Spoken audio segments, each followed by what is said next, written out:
Hi everyone. Today we'll be discussing a pretty different topic.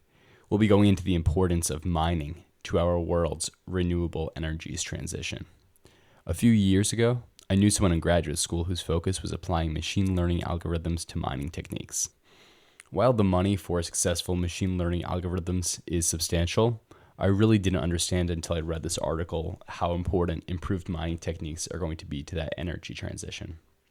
The article we're going to be discussing is called Mining Through the Valleys of Death by Climate Tech Venture Capital, and I'll put the link to this article in the description to the episode. Mining today is less productive than it was a decade ago. Meanwhile, requirements for rare earth elements are increasing. Copper demand is expected to increase 53% by 2040, while lithium demand is expected to increase 5.9 times by 2035.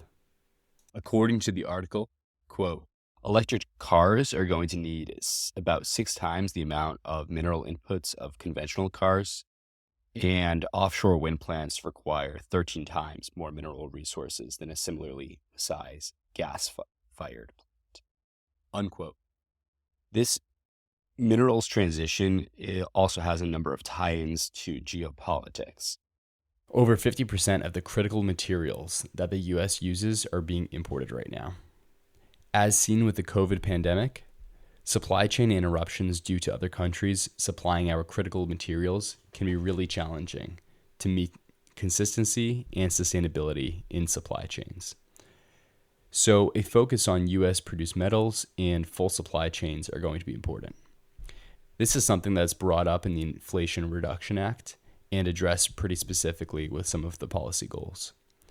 As of this article's release, we have almost 100% dependence on China for rare earth elements in electric vehicles, weaponry, and electronics.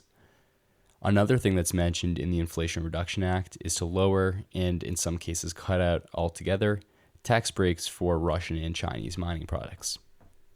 A few other points raised in the Inflation Reduction Act are the opening of over 300 new mines in the coming years, increasing productivity of existing mines, and leveraging new tech across a whole value chain.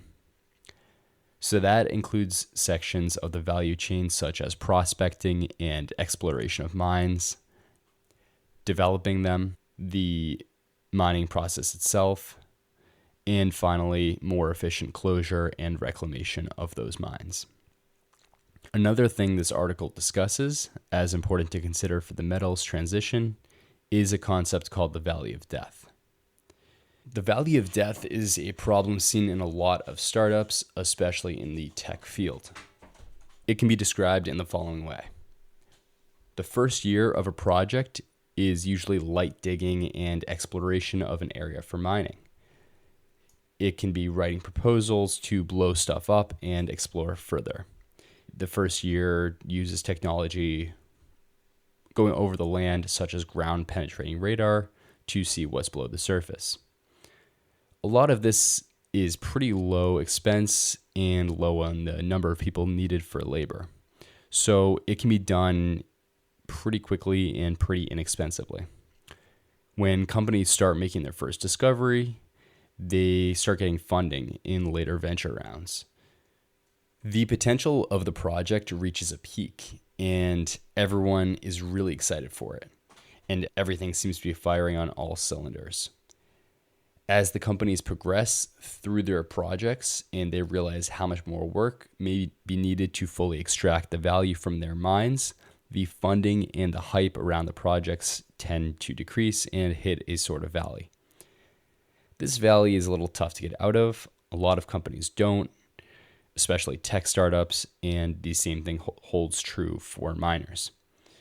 They realize that some of the valuable minerals they are expecting to take up less space in their mines than they had hoped, and they may discover some obstacles in their way of extraction, ultimately ending up less profitable than originally predicted. This is the Valley of Death, and the company is usually not turning a profit yet, so they may be out of money to reinvest and may not necessarily be able to continue. If they can make it out of this valley, the project hype will reach a new peak and everyone can start making money again. The next section of the article we're going to talk about is a few ways to get through that valley, specifically for mining. The first method to get through that valley is to make all of the mining processes more efficient and digging through the ore deposits with a little bit less waste than previously done. As I mentioned earlier, mines today are actually less productive than they were a decade ago, even with all of our new digital services and technologies on hand. Companies are less efficient because they're blowing up more space and creating a lot more waste and ultimately more emissions than if they had just applied their technology to a smaller area and focused on efficiency instead of total output. Another thing companies can do here to get through the valley of death is to focus on domestic supply chains. As I mentioned earlier, this is something that money from the Inflation Reduction Act is going to help with. The US obtaining its own supply chain verticals is going to be really important to reduce our reliance on foreign governments for some of these rare earth elements. Last thing the article mentions as important to think about is recognizing the wants and needs of the stakeholders at hand. Almost all of the copper and nickel and most of the lithium and cobalt resources in the US are located within 35 miles of Native American reservations. It's important for miners here to aim towards being sustainable, having equitable extractions, dishing out those profits in some sort of equitable way. It's tough to be perfect, but we can also take a look at the Keystone XL pipeline for seeing how poorly the equitability of these giant industrial projects can go. Thank you all for listening. I hope you learned something new and enjoy the rest of your day.